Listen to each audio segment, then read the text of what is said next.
कल्पना करा कोणीतरी एका नवीन शहरात आलंय आणि त्यांना काहीतरी नवीन एकदम रोमांचक करायचंय.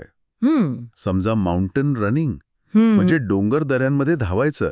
विचारच किती भारी आहे. हो ना. उत्साह तर खूप आहे, पण मनात एक लहानशी धाकधूक पण आहे.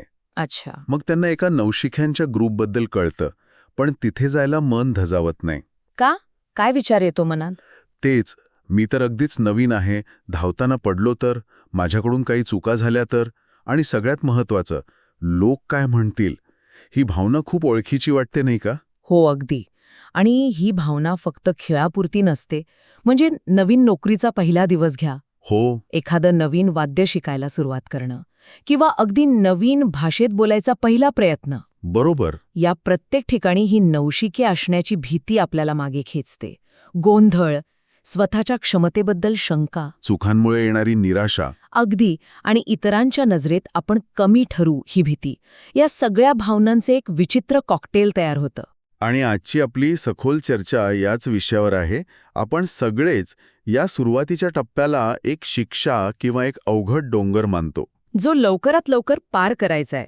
हो. पण आज आपण हा दृष्टिकोनच बदलायचा प्रयत्न करणार आहोत. सायकोलॉजी टुडे मासिकातील एका अभ्यासपूर्ण लेखाच्या आधारे आपण या सुरुवातीच्या टप्प्याकडे एक ओझं म्हणून न पाहता एक अनोखा आणि समृद्ध अनुभव म्हणून कसं पाहता येईल यावर बोलू. हे खूप महत्वाचं आहे. आपण अशा 5 मार्गांवर बोलणार आहोत, ज्यामुळे हा काळ घाईत संपवण्याऐवजी त्याचा आनंद घेता येईल. आणि हे गरजेचं पण आहे, कारण कोणत्याही प्रवासातला हा नवशिख्या असण्याचा टप्पा आयुष्यात फक्त एकदाच येतो. खरंय. तो एकदा निघून गेला की परत येत नाही. त्याला घाबरून किंवा घाई करून आपण एक खूप मोठी संधी गमावतो.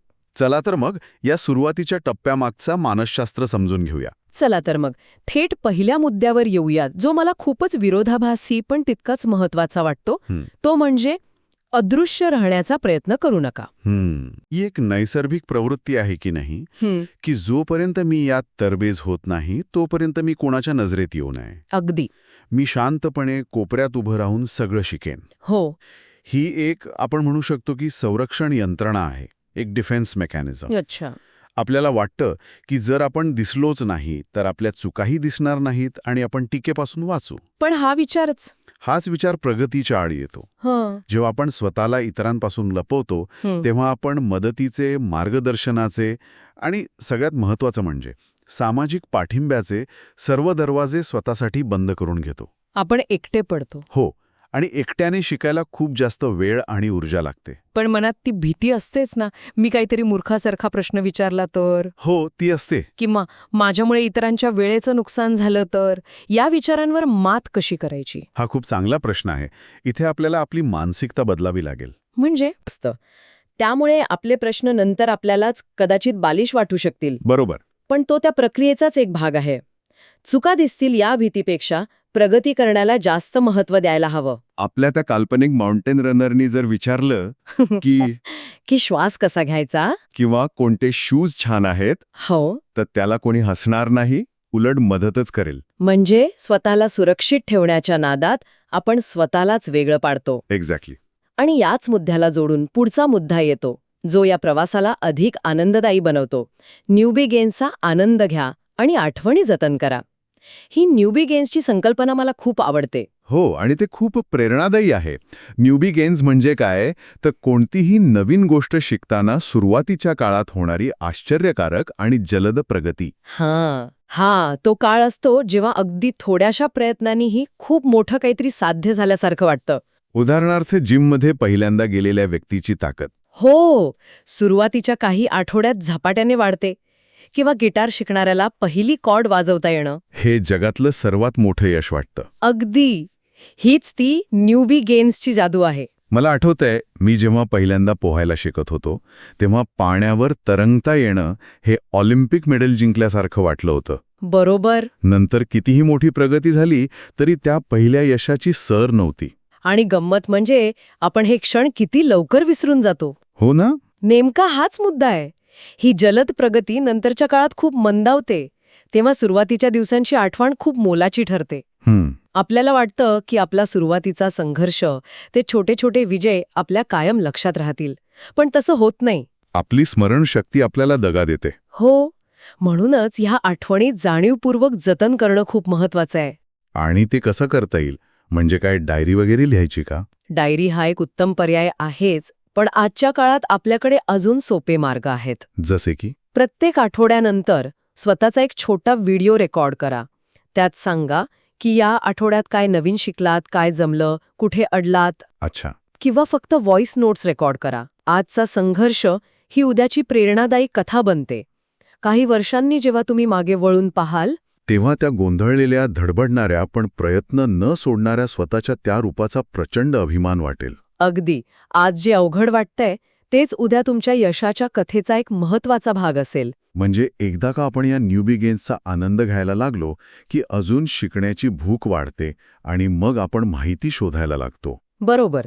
आणि हेच आपल्याला तिसऱ्या मुद्द्याकडे घेऊन जातं, नवशिक्यांसाठी उपलब्ध असलेल्या विपुल संसाधनांचा आनंद घ्या. हो, ही एक अशी गोष्ट आहे ज्याकडे आपण अनेकदा दुर्लक्ष करतो. म्हणजे नवशिक्यांसाठी उपलब्ध असतात. तेवढे तज्ज्ञांसाठी नसतात.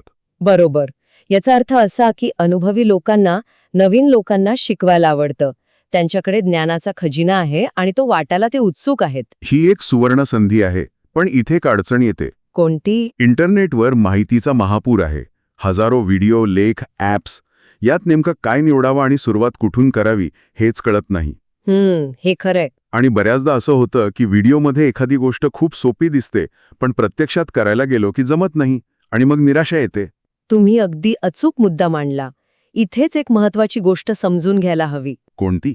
खरं आणि प्रभावी शिक्षण हे नेहमीच सोपं आणि आरामदायी नसतं. अच्छा. उलट ते थोडं गैरसोयीचं आणि अवघडच असतं. आपल्याला प्रत्येक गोष्ट कार्यक्षमतेने करायला आवडते, पण कोणतीही गोष्ट कशी करायची हे शिकल्याशिवाय आपण त्यात कार्यक्षम होऊच शकत नाही. अगदी सुरुवातीला गोष्टी अस्ताव्यस्त वाटतील, चुका होतील, वेळ जास्त लागेल. हे सगळं शिकण्याच्या प्रक्रियेचाच एक भाग आहे. म्हणजे ऑनलाईन ट्युटोरियल्समध्ये जसं सगळं अगदी सहज आणि 5 मिनिटांत होतं तसं खरं नसतं. नाही, आपला वास्तविक प्रवास तसा नसेल हे आधीच मान्य करायला हवं. हे ऐकून थोडं दडपण कमी झालं. म्हणजे जर मला एखादी गोष्ट शिकताना त्रास होत असेल तर याचा अर्थ मी चुकीच्या मार्गावर आहे असं नाही. तर कदाचित तुम्ही खरोखरच काहीतरी शिकताय. अगदी बरोबर. वा. याला इच्छित अडचण किंवा डिझायरेबल डिफिकल्टी असं म्हणतात. जेव्हा मेंदूला थोडं आव्हान मिळतं तेव्हाच तो नवीन गोष्टी शिकतो. म्हणजे त्या सुरुवातीच्या गोंधळाला घाबरायचं नाही? नाही, तो चांगला आहे. या गोंधळातून मार्ग काढताना एक विचार खूप मदत करू शकतो, जो आपला चौथा मुद्दा आहे. तुम्ही या कामात नवीन असाल, पण शिकण्यात नवीन नाही. ही ओळ मला खूपच शक्तिशाली वाटतेय. हो ना? हो, कारण ती आपल्या आत दडलेल्या एका मोठ्या शक्तीची आठवण करून देते. म्हणजे आपण कोरीपाटी नसतो. अजिबात नाही. आपण ब्लँक स्लेट नसतो. आपल्याकडे जन्मापासून ते आजपर्यंत सतत काही ना काही शिकण्याचा प्रचंड अनुभव असतो. आपण एक अनुभवी शिकाऊ असतो. हे जरा अजून सोपं करून सांगाल का? म्हणजे माझ्या आधीच्या शिकण्याचा अनुभव मला आत्ता कसा उपयोगी पडेल? नक्कीच. याचे 2-3 स्तर आहेत. पहिला, आपल्याला शिकण्याच्या प्रक्रियेचे टप्पे माहीत असतात. जसं की सुरुवातीचा उत्साह. हो. मग एक पठार अवस्था येते, म्हणजे प्लॅटो, जिथे प्रगती थांबल्यासारखी वाटते. मग एखादी गोष्ट जमल्यावर पुन्हा वाढणारा आत्मविश्वास. हे चक्र आपण आयुष्यात अनेकदा अनुभवलेलं असतं. अच्छा. म्हणजे जेव्हा प्रगती थांबल्यासारखी वाटते तेव्हा आपल्याला माहीत असतं की हा एक तात्पुरता टप्पा आहे. आणि इथे चिकाटी दाखवणं महत्वाचं आहे हे आपल्याला कळतं. बरोबर. म्हणजे आपण आपल्या स्वतःच्या शिकण्याच्या पद्धती ओळखू शकतो. जसं मला आठवतंय, मी कॉलेजमध्ये असताना अवघड विषय समजून घेण्यासाठी त्याचे छोटे छोटे भाग करून अभ्यास करायचो. तीच पद्धत मी आत्ता वापरू शकेन. अगदी अचूक. हीच ती मेटा लर्निंगची शक्ती आहे. म्हणजे शिकण्याबद्दल शिकणं. अच्छा. तुम्हाला माहीत आहे की तुम्हाला गटात अभ्यास केल्याने फायदा होतो की एकट्याने? तुम्हाला फ्लॅश कार्ड्स उपयोगी पडतात की गोष्टी लिहून काढल्याने लक्षात राहतात? आपण आपल्या चुकांच्या पॅटर्नलाही ओळखतो. हो. जसं की काही लोकांची सवय असते की सुरुवातीला खूप जास्त उत्साह दाखवून नंतर ते दमून जातात. हा पॅटर्न जर आपल्याला माहीत असेल तर आपण यावेळी जाणीवपूर्वक हळू आणि सातत्यपूर्ण सुरुवात करू शकतो. बरोबर. आपण फक्त नवीन कौशल्य शिकत असतो. शिकण्याची प्रक्रिया आपल्याला आधीच अवगत असते. वा. म्हणजे आपल्या अनुभवांच्या भात्यात आधीच बरीच शस्त्र आहेत, फक्त ती योग्य वेळी वापरायची आहेत. हो. पण आजच्या काळात एक नवीन शस्त्र सगळ्यांकडेच आहे, ते म्हणजे इंटरनेट आणि व्हिडिओ ट्युटोरियल्स. आणि हेच आपल्याला शेवटच्या आणि अत्यंत महत्त्वाच्या 5व्या मुद्द्याकडे घेऊन जातं, कमी गुणवत्तेच्या शिक्षणा मर्यादित करा. हो, आणि हा आजच्या डिजिटल युगातील सर्वात मोठा सापळा आहे. सापळा. हो, आपल्याला वाटतं की YouTubeवर एखाद्या विषयावरचे 100 व्हिडिओ पाहिले म्हणजे आपल्याला तो विषय आला. पण केवळ निष्क्रियपणे म्हणजे पॅसिव्हली व्हिडिओ पाहिल्याने खोलवर ज्ञान किंवा कौशल्य मिळत नाही. लेखात एक खूप मार्मिक सूत्र दिलं आहे, जे शिक्षण सोपे वाटते तिथे मेंदूत काहीच जात नाहीये. म्हणजे जेव्हा आपण फक्त व्हिडिओ पाहतो तेव्हा आपला मेंदू फारसा सक्रिय नसतो. नाही, तो फक्त माहिती ग्रहण करत असतो, त्यावर प्रक्रिया करत नाही. आणि यामुळे मोठे गैरसमज निर्माण होऊ शकतात. बरोबर, मी हे स्वतः अनुभवलंय. एखादा कुकिंग शो बघताना वाटतं, अरे ही भाजी बनवणं तर किती सोपं आहे. पण प्रत्यक्षात करायला घेतल्यावर सगळा गोंधळ उडतो. अगदी हेच होतं. याला क्षमतेचा भ्रम किंवा इल्युजन ऑफ कॉम्पिटन्स म्हणतात. याचे धोके काय आहेत? 2 मोठे धोके आहेत. पहिला, आपल्याला आपल्या क्षमतेपेक्षा जास्त येतंय असा खोटा आत्मविश्वास येतो, कारण आपण फक्त एका हुशार प्रशिक्षकाचं अनुकरण करत असतो. हां. दुसरा धोका याच्या अगदी उलट आहे. खूप वेळ व्हिडिओज पाहण्यात घालूनही जेव्हा प्रत्यक्षात काहीच प्रगती होत नाही तेव्हा आपल्यात ते कौशल्य शिकण्याची क्षमताच नाही असा चुकीचा समज होऊ शकतो. हो, आपण स्वतःला कमी लेखायला लागतो. पण दोष आपला नसून त्या निष्क्रिय शिक्षण पद्धतीचा असतो. मग यावर उपाय काय? व्हिडिओ पाहूच नाहीत का? तसं नाही. सुरुवातीची तोंडओळख करण्यासाठी, एखादी संकल्पना समजून घेण्यासाठी किंवा प्रेरणा घेण्यासाठी व्हिडिओ नक्कीच उपयुक्त आहेत. पण त्यानंतर त्यांना मनोरंजनाचं साधन समजावं. प्रत्यक्ष सरावाला, कृतीला, चुका करून शिकण्याला ते पर्याय ठरू शकत नाहीत. एक सोपा नियम काय असू शकतो? एक व्हिडिओ पहा आणि त्यावर आधारित 3 वेळा सराव करा. सक्रिय शिक्षणच खरं शिक्षण आहे. तर आजच्या या सविस्तर चर्चेतून एक गोष्ट स्पष्ट झाली आहे. नाही, उलट तो एक असा अनोठा काळ आहे जिथे आपण चुका करायला स्वतंत्र असतो, जिथे छोट्याशा यशाचाही मोठा आनंद मिळतो आणि जिथे शिकण्यासाठी संपूर्ण जग आपली मदत करायला तयार असतं. बरोबर.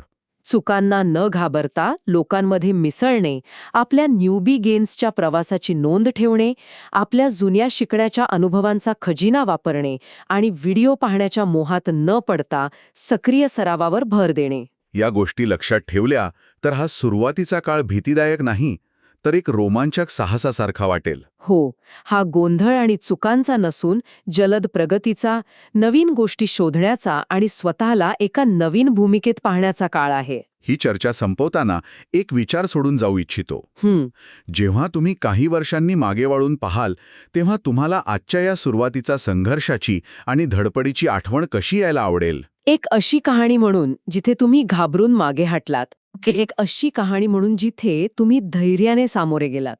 आणि याला जोडूनच तुम्ही स्वतःसाठी अशी कोणती कहाणी तयार करू शकता ज्यामुळे तुम्हाला आज आणि भविष्यातही स्वतःचा अभिमान वाटेल? सुरुवातीच्या काळाला घाबरण्याऐवजी त्याचा आनंद घ्या. हो, कारण हा अनुभव, ही जलद प्रगतीची भावना, हा गोंधळातून मार्ग काढण्याचा थरार तुम्हाला पुन्हा कधीही मिळणार नाही.